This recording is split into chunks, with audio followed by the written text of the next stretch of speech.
Hello, അസ്സലാമു അലൈക്കും. Welcome to Minu's world. ഒരിക്കൽ കൂടി മിനൂസ് വേൾഡിലേക്ക് സ്വാഗതം.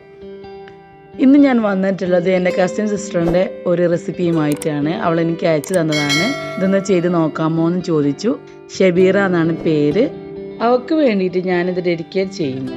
ഇതിവിടെ ഞാൻ എടുത്തിട്ടുള്ളത് തണ്ണിമത്തൻ ആണ്. തണ്ണിമത്തൻ നമ്മൾ ജ്യൂസ് അടിച്ചിട്ട് ബാക്കി വരുന്ന തോട് വെച്ചിട്ട് നമുക്കൊരു കിടിലൻ റെസിപ്പി ഉണ്ടാക്കിയെടുക്കാം. അടിപൊളി ടേസ്റ്റാണ്. ഞാൻ ഉണ്ടാക്കിയപ്പോഴും എനിക്ക് അത്ര പ്രതീക്ഷയൊന്നും ഉണ്ടായിരുന്നില്ല. പക്ഷേ സത്യം പറയാലോ, ഷബീറ അടിപൊളി ആയിട്ടുണ്ട്. നല്ല ടേസ്റ്റ് ഉണ്ടായിരുന്നു.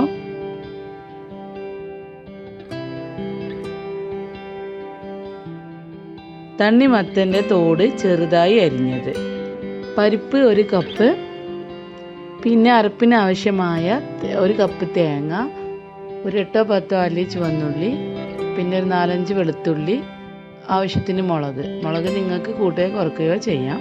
ഇനി വറവിന് ആവശ്യത്തിനുള്ള ചെറിയ ഉള്ളി ഒരു 8 എണ്ണം, കടുക്, കറിവേപ്പില, ഉണക്കമുളക്, മഞ്ഞൾപ്പൊടി, വെളിച്ചെണ്ണ, ഉപ്പ് ആവശ്യത്തിന്. നമ്മൾ തണ്ണിമത്തൻ കഴിച്ചു കഴിഞ്ഞിട്ട് ബാക്കി വരുന്ന തോടിൻ്റെ റെഡ് പോർഷൻസ് നമുക്ക് കളയാം. അതുപോലെ തന്നെ ബാക്കിലുള്ള ആ തൊലിയും നമുക്ക് ഇങ്ങനെ പീലർ വെച്ചിട്ടോ കത്തി വെച്ചിട്ടോ നമുക്കിങ്ങനെ ചുരണ്ടി കളയാവുന്നതാണ്. എന്നിട്ട് അത് ചെറുതാക്കി നല്ല ചെറിയ ചെറിയ പീസുകളാക്കി ഇതേപോലെ നമുക്ക് ഇതൊന്ന് കട്ട് ചെയ്തെടുക്കാം. വളരെ വളരെ ചെറിയ പീസുകളാണ് വേണ്ടത്. ചെറിയ ഓരോ കഷ്ണങ്ങളാക്കിയിട്ട് നമ്മൾ സാലഡിനൊക്കെ പ്രിപ്പയർ ചെയ്യുന്നത് പോലെ ചെറിയ പീസുകളാക്കിയിട്ട് നമുക്ക് അരിഞ്ഞെടുക്കാം. എന്നിട്ട് ഇത് നല്ലോണം കഴുകി വൃത്തിയാക്കി നമുക്കിതൊന്ന് കുക്കറിലിട്ട് വേവിച്ചെടുക്കാം.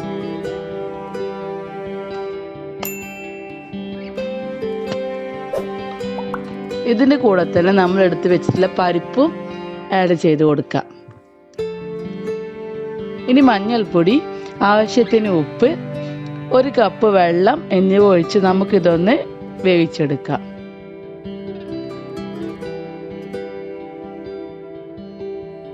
ഒരു കപ്പ് വെള്ളം കൂടി ഒഴിച്ചിട്ട് നമുക്കിതൊന്ന് മിക്സ് ചെയ്യാം. ഇനി നമുക്ക് അടച്ചു വെച്ച് ഇതൊന്ന് വേവിച്ചെടുക്കാം.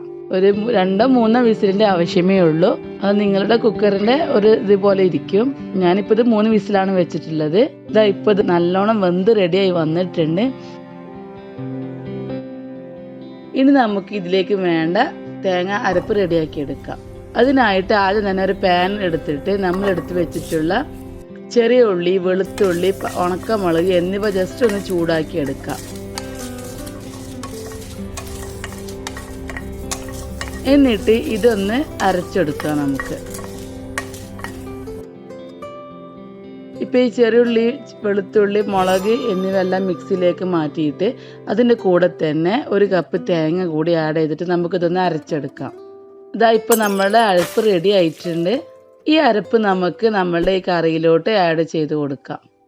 ഇത് നമ്മൾ പണ്ടൊക്കെ ഉണ്ടാക്കാറില്ലേ കൂട്ടാൻ എന്നൊക്കെ പറഞ്ഞിട്ട്, നമ്മുടെ ഈ ചേമ്പും തണ്ട്, ചേന, വാഴപ്പിണ്ടി ഇതൊക്കെ എടുത്തിട്ട് നമ്മൾ കൂട്ടാൻ ഉണ്ടാക്കുമല്ലോ, അതുപോലെ തന്നെ ഉണ്ടാക്കാൻ പറ്റുന്ന റെസിപ്പിയാണ്. ഇത് നന്നായിട്ട് വെന്ത് വന്നിട്ടുണ്ട്. ഇനി ഇതെല്ലാം കൂടെ ഒന്ന് മിക്സ് ചെയ്തിട്ട് അധികം വെള്ളം ഒഴിക്കേണ്ട ആവശ്യമില്ല. ഇനി നമുക്കിതൊന്ന് വറവിട്ടെടുക്കാം. വറവിടാൻ വേണ്ടിയിട്ട് ഒരു പാൻ അടുപ്പത്ത് വെച്ചിട്ട് 2 ടീസ്പൂൺ വെളിച്ചെണ്ണ ഒഴിച്ചിട്ട് അതിലേക്ക് കടുക് ഇട്ട് കൊടുക്കാം. കടുക് ഒന്ന് പൊട്ടി തുടങ്ങുമ്പോൾ അതിലേക്ക് ചുവന്നുള്ളി അരിഞ്ഞത് ഇട്ട് കൊടുക്കാം. കറിവേപ്പില, ഉണക്കമുളക് എന്നിവ കൂടി ആഡ് ചെയ്ത് കൊടുക്കാം.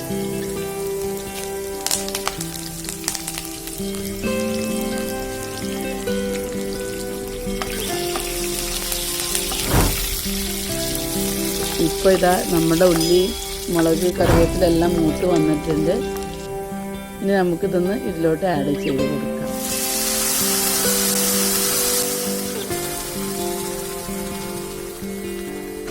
അതിപ്പോൾ നമുക്ക് കഞ്ഞിയുടെ കൂടെയോ ചോറിൻ്റെ കൂടെയോ നമ്മുടെ നാടൻ കൂട്ടാനിൻ്റെ അതേ ഒരു മോഡലിൽ നമുക്ക് കഴിക്കാവുന്നതാണ്. അപ്പോൾ എല്ലാവരും ഡിഷൊന്നും ട്രൈ ചെയ്ത് നോക്കണം. നല്ല ടേസ്റ്റ് ഉണ്ട്, പറയാതിരിക്കാൻ വേണ്ടി നല്ല അടിപൊളി ടേസ്റ്റ് ആയിരുന്നു. ഒരു വെറൈറ്റി ഡിഷാണ്. അപ്പോൾ ഒരു തവണയെങ്കിലും നിങ്ങളൊന്നും ട്രൈ ചെയ്ത് നോക്കൂ. അപ്പോൾ നിങ്ങൾക്ക് ഇഷ്ടപ്പെടും തീർച്ചയാണ്. ഇതിൻ്റെ സ്പെഷ്യൽ താങ്ക്സ് ഒരിക്കൽ കൂടി ഞാൻ ഷെബീറാക്കിനോട് പറയുന്നു. അപ്പോൾ മറ്റൊരു ഡിഷുമായിട്ട് വരുന്നത് വരെ അസ്സലാമു അലൈക്കും. Thank you.